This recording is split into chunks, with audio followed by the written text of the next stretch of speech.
Thank you very much. My name is Barry Groves, and I'm the chair of the Los Altos Chamber this year. I also have a side job as superintendent of the school district when I'm not doing chamber work. I'll be the MC today. First thing we'll be doing is introducing some elected officials. We'll then have our mayors each make a presentation. We'll have a break, and then the introduction this year of the Walter and Marie Singer Award. I just found out today, this is my 8th year as superintendent here in this school district, and I told Julie, I said, I remember this 8 years ago. And she said, well, then you've remembered every one, because this is our 8th annual. So welcome to you. So I would like to introduce our elected officials. If you could please rise, and do not save your applause for after. Just do it while they stand. First, we're pleased to have State Assemblyman Rich Gordon for 24th District. Rich.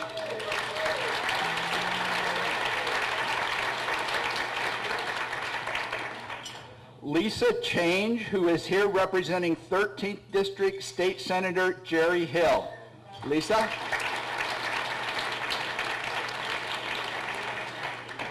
Tyler Haskell and Carol Berg, representing Santa Clara County Supervisor Joe Simidian. And now for some local elected officials. Dave Reeder, El Camino Healthcare District and Hospital Board Member. Dave.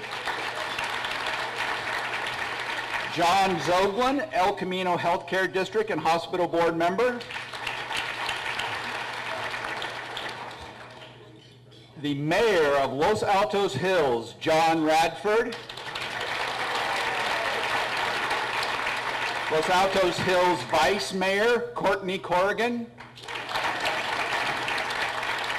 Los Altos Hills Council Member, Gary Waldeck. Los Altos Hills Council Member, Rich Larson. And Los Altos Hills Council Member, John Harpootlian. God, we have a full house. Way to go, Los Altos Hills. Los Altos Mayor, Megan Satterley. Los Altos Mayor Pro Tem, Jan Pepper. Jan will be here joining us. Los Altos Council Member, Jeannie Bruins. Jeannie. Los Altos Council Member, Val Carpenter. And Los Altos Council Member Jarrett Fishpaw. Be here later. We also have some elected school board members. These are very important people. And both of them are my bosses. I'd like to introduce from the high school district, Judy Hanneman and Susan Sweeley. Other local dignitaries, Los Altos Hills City Manager, Carl Cahill. Carl? Los Altos City Manager, Marcia Summers. Somebody that you really want to know, the Los Altos Chief of Police, Tuck Yunus. Captain Ken Binder, Santa Clara County Sheriff's Office. The President of Foothill College, Judy Miner. As a side note, just one of the very best community colleges in the country. And we are pleased to have our new community librarian, Judith Gregg. Judith, I saw Judith here. And some of our board of directors, Bob Galen, we saw Bob here. Steve Fick. Did Steve? I'll be taking him at the doggy bag. That'll be fine. Scott O'Brien. We see Scott right here. Alan Hall. Where's Alan? We also have 3 ex officio board members. These are people who come to our board meeting and provide us information and notices from our cities. Deborah Padavin. I saw Deborah here. There she is. Jeannie Evilsizer, right here. And Erica Ray from the city of Los Altos. Okay, is there anybody that we've missed or somebody that came in late? Okay, we got everybody. We'd like to have a very special thank you to our new major underwriter for this State of the Cities event from Young, Craig and Company, certified public accountants. And I'd like you please to rise when I say your name. Dennis Young, Bob Galen, Fern Amaral, Mark Lardini, and Matt Dunn. We'd also like to thank our table sponsors, El Camino Hospital and the Los Altos Community Foundation, and especially Brenda Tausing and Roy Lay for facilitating these sponsorships. Thank you to the hospital and the Community Foundation, and Brian Divino Florist, who has provided us the centerpieces on Main Street for providing those for this event. So this is going to be the most important time. You actually get to eat your lunch. We'll be back shortly with our introductions for our mayors to speak. Anyway, enjoy your lunch. Thank you. I really like his daughter even more, Jackie Radford, who was one of our graduates of Los Altos High School. I got to know her very well, and great to be able to introduce her dad, who is the mayor of Los Altos Hills. He became a council member in November of 2010 and has lived in the Bay Area since 1975 and in the Hills since 1998. Mayor John Radford. John. It's not always a good way to start. You know, Barry and I have been friends a long time, but what if you had a good friend every time you saw him? The first thing they did is came up and said, "How's your daughter?" Okay, I'm told I only have 10 minutes, so I've got to move quickly. Here's one of my favorite pictures. This is our council. We're a great group of people. We love to party together in the council chambers, but I'm also showing you this picture for one reason and one reason only. Gary Waldeck, stand up. In this picture here, Gary is 45 pounds more than he is right now.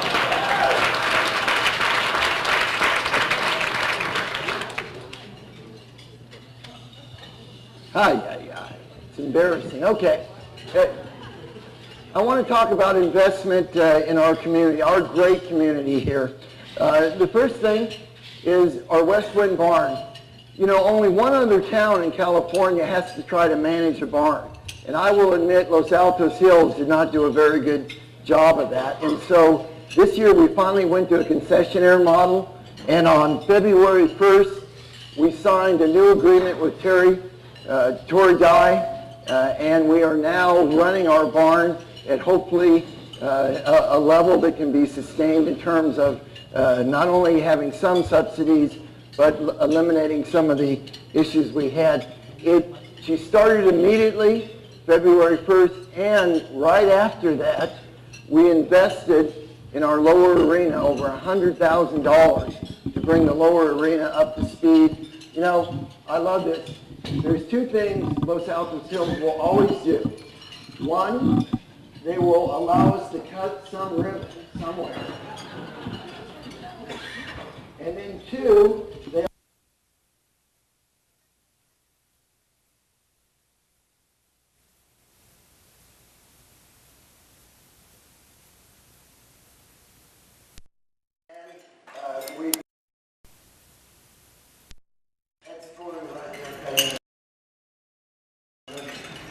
The other thing is our personal parks. We have a great little league, over 700 kids participating, over 150 from Los Altos Hills. We've invested heavily in the Little League, and opening day ceremony, 700 kids around the field. I should tell you, there I am right there trying to throw up the first pitch. I came there, I threw 12 balls. It's a full major league mound, 60 feet away. I never got a ball from the plate, so I was shaking. I won't tell you if I got it over. But anyway, great Little League partnership. We're investing not only in drainage, but also in conservation of the fields in terms of water, and hopefully we'll get our water down going forward. The other area that we made major investments in a year ago is our Safe Route to School. This is my favorite part. And not because the sand is yellow and it looks like the yellow brick road. It's because it's a great investment in the community from a school point of view. We now have 25% of our kids in Garden Hills walking or riding to school. And I have some pictures. Look at how mature the path is. It's our most walked path, and it's the gateway to Los Altos. Every week, I'm running to the microphone now. So move the microphone away from the... The debate which coffee shop we go to, or which croissant. Boy, the new town, what's the name of the new group in town?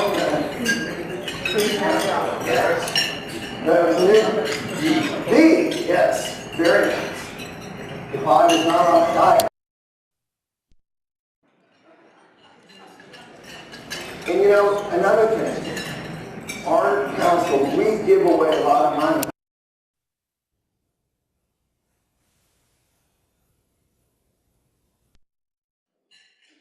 Really do due diligence. And each year, our council gives away $50,000+ key groups in the community, and we're very proud of the fact that we work hard at doing that. And look at each group in terms of its contribution. You'll see a lot of names you probably recognize. It's something that's in the fabric of our town, in the fabric of the council, to actually make contributions to the community. So now let's talk about current issues. We always have to worry about finances. I was talking to Megan. I don't know if you know this, but Los Altos Hills gets only 5% of its property tax back to the city. There were some deals made long ago, Rich, maybe you can help me out with this, where we only get 5% of our revenue. Los Altos, of our tax revenue, Los Altos, for example, gets 12%. And so what that means is we have to be always careful about our finances and where we invest our money. We're breaking even between revenue and expenditures, and our reserves are okay, but we have some dark clouds on the horizon. Public and private roads. Much to our surprise, last year we found that we had 16 more public roads in town than we thought we had. I hate it when that happens, because they're supposed to bring it up to public standards, and then we found we are. And where's Richard Chu? He's over there somewhere. He gets up and says, you know, council, it's only going to take $2.8 million to bring those roads up to public standards. I go, but we only spend $500,000 a year. If you were on one of those public roads, don't worry, we're going to get to them. It's just not going to be soon. So we...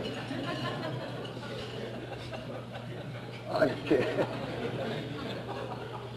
Hey, we're very fiscally responsible. You know, okay. So we got a public road issue.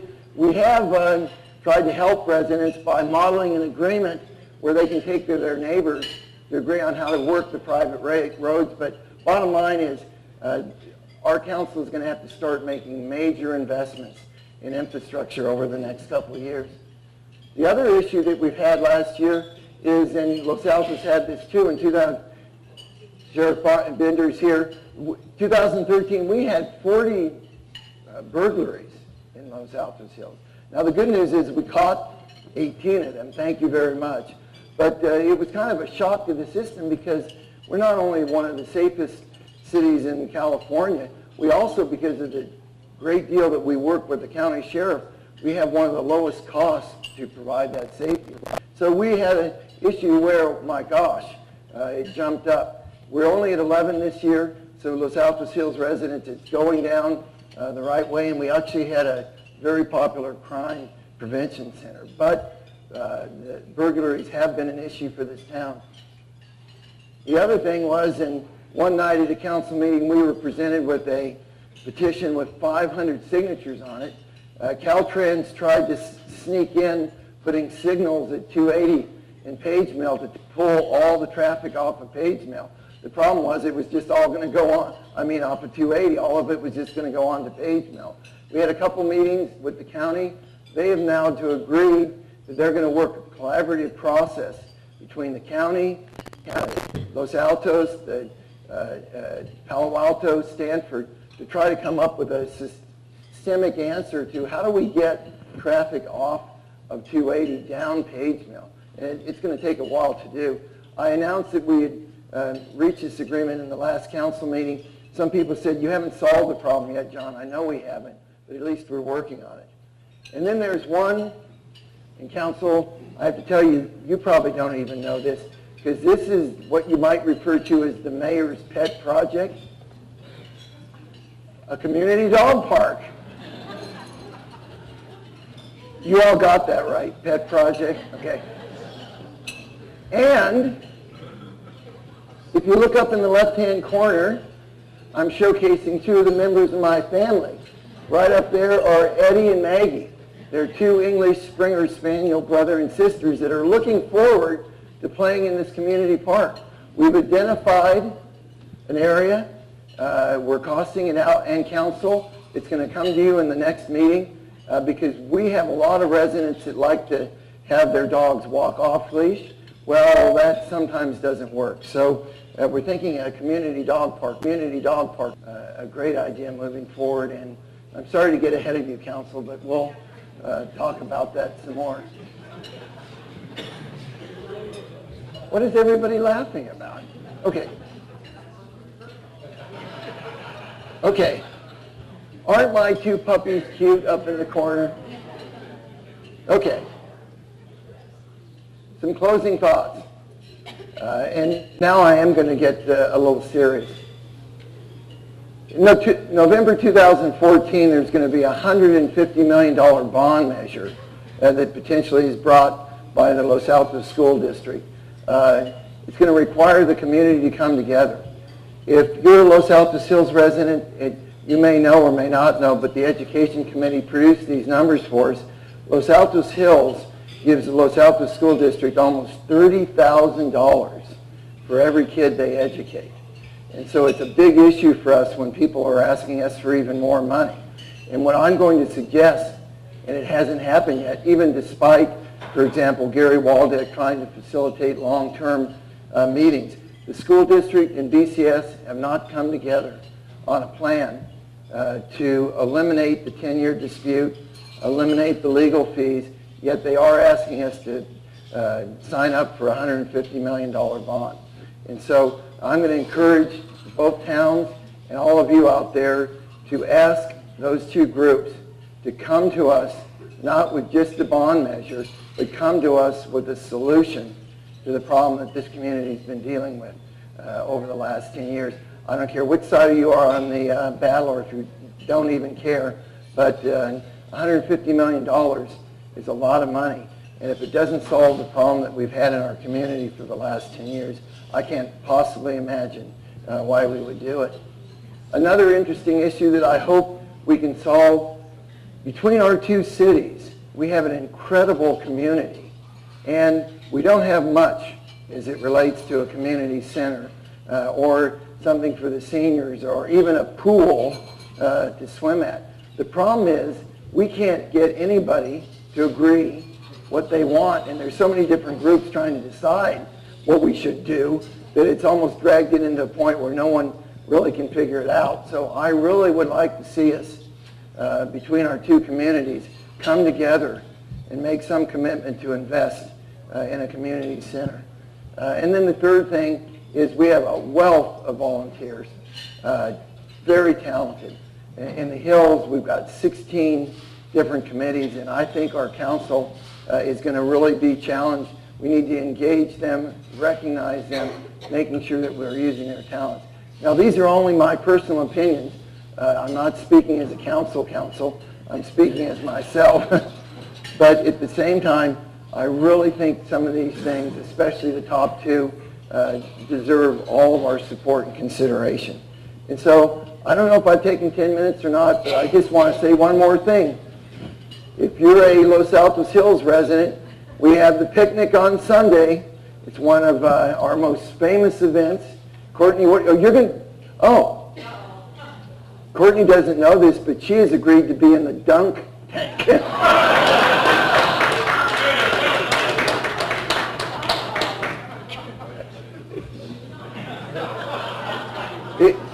I've had a lot of fun. This is a great community. Thank you very much.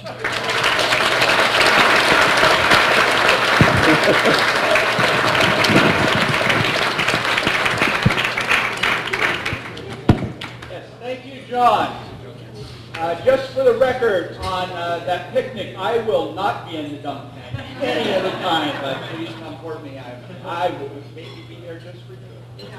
I'd like to introduce two people who I've already introduced, but I want you to actually see that they're here and see their faces. Two city council members, Jan Pepper and Jared Fitchcock. Will you stand up, please? I'd next like to introduce the mayor of Los Altos. She was elected to the city council in November of 2007, born right next door here at Stanford Hospital and raised in Portola Valley. Megan Satterley. Megan.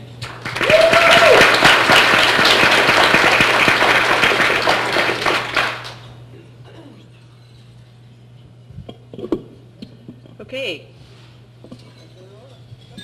Good afternoon. You guys can hear me? Excellent. All right. Good afternoon. Thank you for inviting me to speak here today. I'm going to talk about two things: money and change. So first, let's talk about money. How is the City of Los Altos doing financially? If I were to tell you that at our mid-year budget report, we were projecting that revenues would exceed expenditures between $1.3 and $3.5 million, what would your response be? Wow, that's fantastic! Well, let's look behind those numbers, because from my perspective, we're not doing fantastic. We're only doing okay. First of all, in order to achieve that, we froze 12 positions. That's more than 10% of our workforce. This is at a time when demands for city time to manage projects, as well as requests for new services, are at an all-time high, in addition to demands for more and more information about what the city is doing. In addition to that, there is absolutely no line item in that budget to cover our capital improvement program. To me, this is something I've been saying we have to correct. Capital improvement doesn't come after the budget. It needs to be in the budget. Capital improvement includes maintenance of our streets. Maintenance is not an after, did I save, did I get more revenues? It's got to be in the budget. So none of our capital improvement programs are in that budget. And what some people might see as a surplus, I see as not enough money for my capital improvement programs. In addition, we do have some headwinds. CalPERS will undoubtedly increase rates. People are living longer. They are redoing the actuarial tables. Their returns on investment over the past 10 years have not met their projections. We anticipate rates will increase. Now, we've taken steps to curb that. We adopted a two-tier system fairly early, and PEPRA was passed, but we still have a lot of employees on the old system. We also have mandated stormwater improvements. These are coming from the state. We saw a master plan that came before us. It was in the multi-million-dollar range of things we have to do to manage stormwater. There's no funding source for that. And finally, Mayor Radford alluded to this for Los Altos Hills, we have aging infrastructure. Now, it's not all doom and gloom. We have seen one new return The reason we actually did fairly well in the recession was our property tax revenue. That is our major income source. We had steady growth in that until the recession hit, and you see it flattened. It even dipped one year. That was fairly frightening. But for this year, we are projecting a 9.3% increase in property tax revenues. We also are doing an analysis, a 10-year analysis of those property tax revenues to see if we're going to be able to sustain an up and to the right revenue increase on property tax. Now, something that I like to educate people on is how much of your property tax dollars come to the city. So roughly, as Mayor Radford again stole my thunder, we get about 12%. Now that's just on your assessed property values. That's not your parcel taxes, your bonds, your other assorted fees that show up on your property taxes. So on $1 million of assessed value, the city roughly gets $1,800. And that is roughly 12% of those property tax. Now another revenue source that we look at very carefully is our sales tax revenue. And last year, for the first time, we exceeded the high of 2007 and 2008. So that is very encouraging. However, you can see this is not a very large amount of money, where it's not even $3 million that we get from this source. And the reason why is for every $1 in sale, we get 1 penny. So if we were to increase sales by $10,000, we'd get $100. If we were to increase it $100,000, we'd get $1,000. And if we got $1 million in new sales, we'd get a whopping $10,000. So you can see that sales tax revenue, while an important component to our budget, growth in that is not going to actually bring us up very high to address these multi-million-dollar capital improvement projects. So let's talk about changes that are going on in the community. I'm sure people have noticed that maybe there's been some changes going on downtown. Even before the recession hit, there was some concern about the financial stability of the downtown and its ability to continue to generate at least the same level of sales tax revenues. And in 2009, the city did take action to try and support the businesses downtown. We made several zoning amendments, and the results of these changes were immediate. In 2010, well, this project was approved in 2008. This sort of preceded it and has now been completed. But in 2010, we saw 2 new projects that are currently under development. These projects preceded the economic return. These were construction projects that were going on when around the Bay Area construction projects were at a halt. When in downtown Sunnyvale, construction had stopped at the steel girder level because property developers were going out of business because of the recession.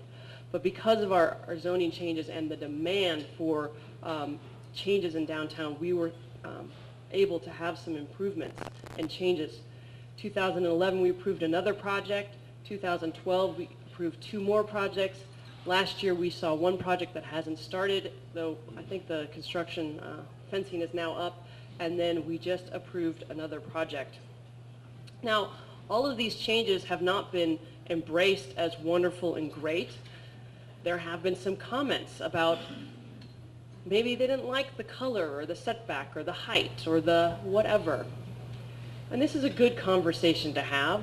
And this fall, I'm going to be hosting what I'm calling the Downtown Walking Tour, where we will proceed to walk by all of these properties and take a look at what does a 45-foot height limit mean in context? What does a setback to the sidewalk mean in context? What do we like or dislike about these projects? And that may spur a conversation about modifications, minor or major, to the zoning changes we did make in 2009. I'm going to encourage you all to come out. We will be providing a packet on the web of the information that will be provided that. You can provide your comments yourself, do your own little tour. You can come with us. The tour will end at City Hall, so if you did your own tour and you want to come comment at City Hall, we'll be there. If you want to join us, that'd be great. This, again, is really an opportunity for the community to say, we had an objective. We're starting to see the results of that objective. Are we getting what we wanted from the changes we made. Now, the last thing I want to talk about is other changes going on in the community. We continue to face a number of complex choices. One of them I just talked about. Do we need to refine or make major changes to the downtown zoning? One of them is near and dear to the Chamber of Commerce. Do we need a parking garage? These changes and others are likely to be multi-year discussions, and how we approach these discussions will make the difference. I believe that if we work together by having an open and honest dialogue, we will make the best decisions.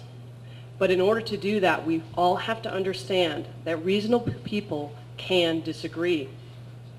I recall a council meeting where a neighborhood came before us. They were deeply divided over whether a single-story overlay was a good idea or an unnecessary infringement on property rights. That same neighborhood later faced another issue that united them. That neighborhood would not have been able to unite around the new issue if that prior conversation had devolved into personal attacks, if it had not focused on the issue. I would like to ask each of you to continue to be a part of the community conversation and help us ensure that debates that we have focus on the issues, that we acknowledge and respect that people with different experiences and values, even with the exact same facts, can reach different conclusions, that we find a way to agree to disagree so that we can find where we do agree and continue to work together. I wish all of you success with your business endeavors, and thank you for being a part of the Los Altos community.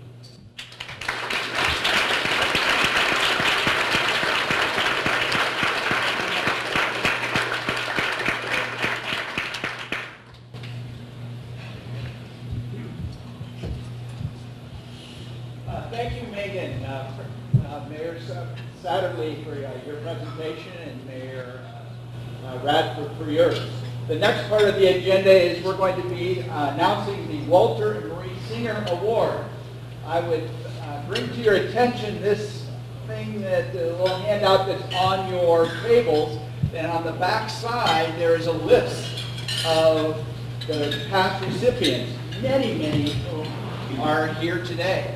The one thing I'd like to bring to your attention is that if you look at the first recipient and then look at the last recipient. The first recipient in 1993 was Roger Fernello, and in 2013 is Dan Fernello, who will be introducing our recipients. So again, thank you, Barry. Important to mention that oftentimes first recipient and last recipient are recognized as father and son. In this case, we're brothers. Good afternoon, everyone. I hope we're all happy now that we're watered and fed. I want to thank both John and Megan for their wonderful presentations. I'm truly honored to be here to present this year's Walter and Maureen Singer Award. Before we get started, I'd like to acknowledge and recognize those prior award winners that are here in attendance today. So please stand as I call your name and be recognized. Dennis Young.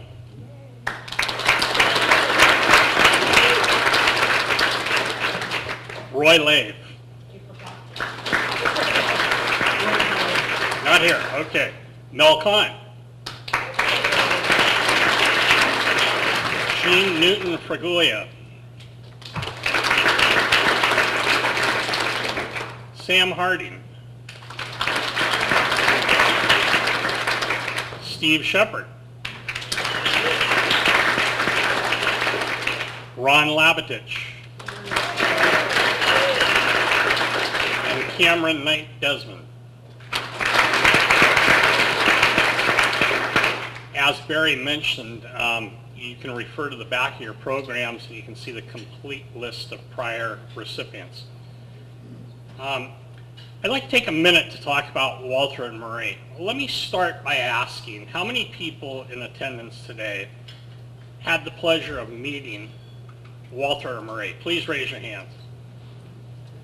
You know, as I expected, lots of people here never had that pleasure. So I want to say a couple of words about Walter and Maureen. I was very fortunate. I grew up here in Los Altos in this community. and from a very, very young age, I got to recognize and meet Walter and Marie. I remember fondly, as my mother would shop for her stationery needs, seeing Walter and Marie at their store on Main Street. They always had time for everyone. They always engaged everyone in conversation. They recognized everyone for their self-worth, for what they offered, for what they presented to this community. As a young adult, after partnering with my brother to open our first location here in Los Altos, is when I really recognized Walter and Marie's involvement in the community. I can remember in the early days of opening our location, Walter oftentimes poking his head in the back door of our establishment and saying, "Well, boys, how did things go today?" And as he did that, it was with genuine concern about our well-being and about the success of our business. I think Walter and Marie are kind of the benchmark for us all when it comes to community involvement and generosity and giving back. Walter's commitment not only to downtown and business in downtown and serving the community, but his commitment to the Rotarians, his commitment to LAVA, his commitment to the Chamber. I think he's an example that it's hard to duplicate, but today I think we are going to honor two individuals that couldn't be more deserving of this award. So moving forward, I'd like to recognize Roy and Maureen Jones as the 2014 Walter and Marie Singer Award winners.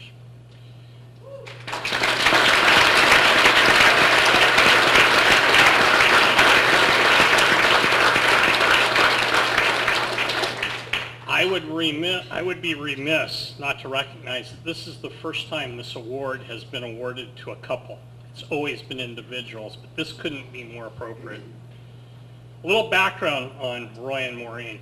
It was a pleasure to get to sit and chat with them and learn a little bit more of the history of these two. And I won't bore you with too many facts, but Roy is a native of Southern California, a graduate of USC, a retired colonel in the U.S. Marine Corps, and a retired NC-2A football official.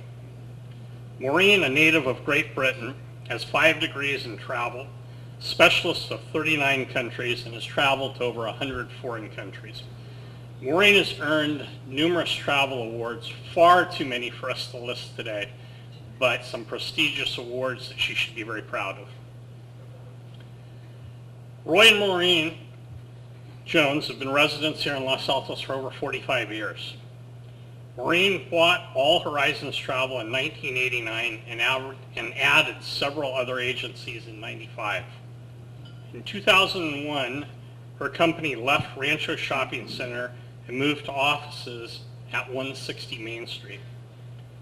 Roy was president of Silicon Valley Corporation and retired to join Maureen in running her travel company. Roy served on the Los Altos Chamber of Commerce board for 2 terms and was the chairman of the board in 2008. He has been on the Chamber Golf Tournament Committee for many years. Maureen has been an active, longtime member of the Chamber and networking groups, Los Altos BizNet AM. They have generously donated numerous travel packages for the golf tournaments over the years. For several years, All Horizon Travel sponsored the Chamber's Business Expo. In addition to their continuing support of the Chamber of Commerce, Roy and Maureen have also donated generously to Los Altos Rotary Club's raffles and auctions, the Los Altos History Museum's annual crab feed, and the Jeremiah Promise Golf Tournament. Roy is active with the Rotary Club of Los Altos. Roy and Maureen Jones, All Horizon Travel, was recognized as the Chamber's 2009 Chamber Member of the Year. In preparing for today's presentation, I asked Maureen, what's inspired you and Roy to commit so much for your time to community service and the generosity that you provided to others. Maureen shared a pretty amazing story with me. 16 years ago, while on a trip to New Zealand, Maureen was trapped under a whitewater raft on a rafting expedition. She was miraculously saved from drowning, but suffered some major injuries. Once she'd returned to California, Roy rushed her to El Camino Hospital, and after an exam, they found that there were 16 penetrations or holes in her brain, and her brain had filled with blood. They told Roy at the time, there's nothing we can do for her. Roy, not giving up, rushed her to Stanford Hospital. After an initial exam, they agreed to do surgery the next morning. And after 9.5 hours of surgery, they were only able to address 8 of the penetration holes. Shortly after surgery, most suffered a stroke, which paralyzed her left side. At the time, they had to send her home because they couldn't continue with the surgery.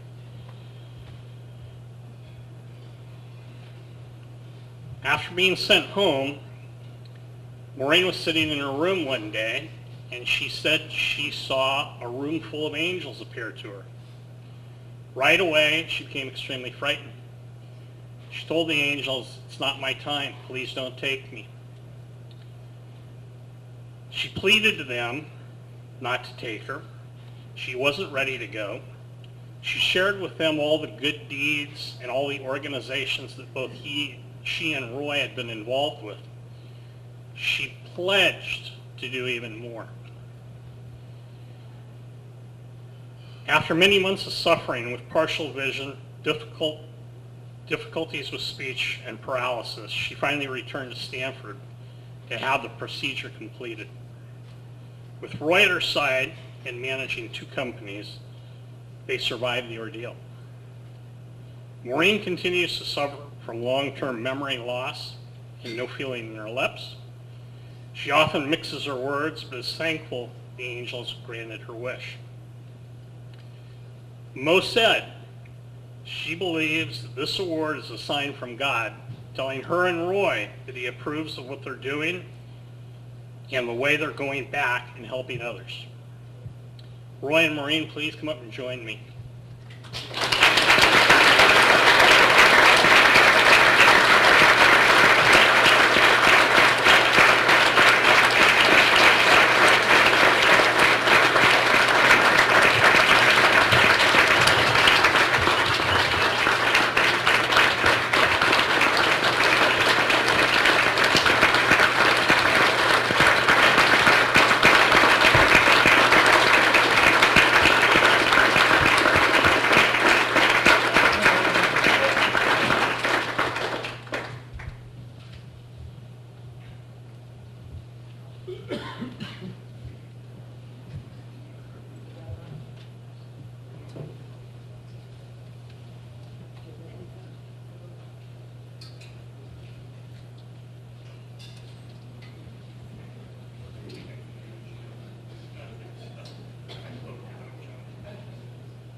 I'd like to present you both.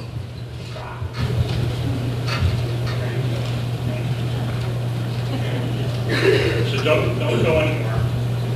I'd like to invite the other government officials that have proclamations to make the way.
Congratulations to both of you.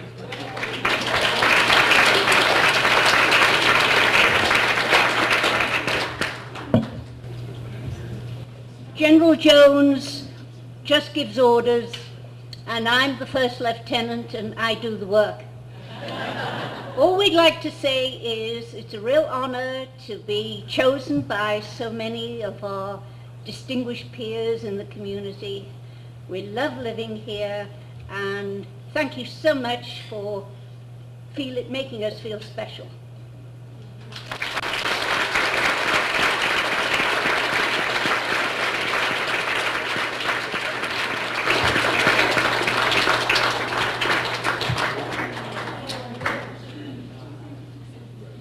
Congratulations, Roy and Maureen.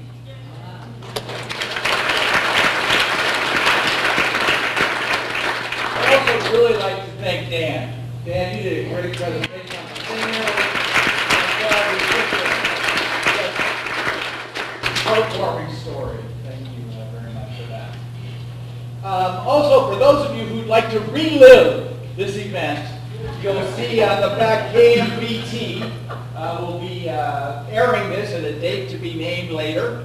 So you can, all your friends, neighbors, mothers, grandmothers, whoever, can see where you spent your Friday afternoon. And anyway, so that will be available. The centerpieces on the table, it says here, Brian Divino Flores, it should be taken by the person at the table who admits to be the oldest. Instead, why don't we just do the person who was born first?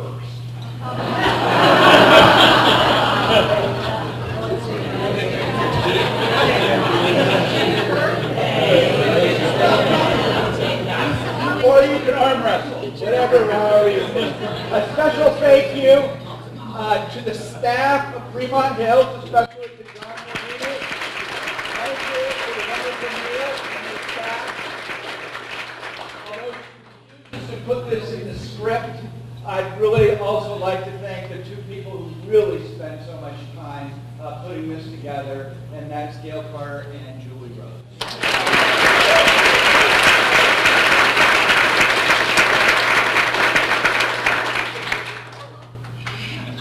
She really likes out pictures.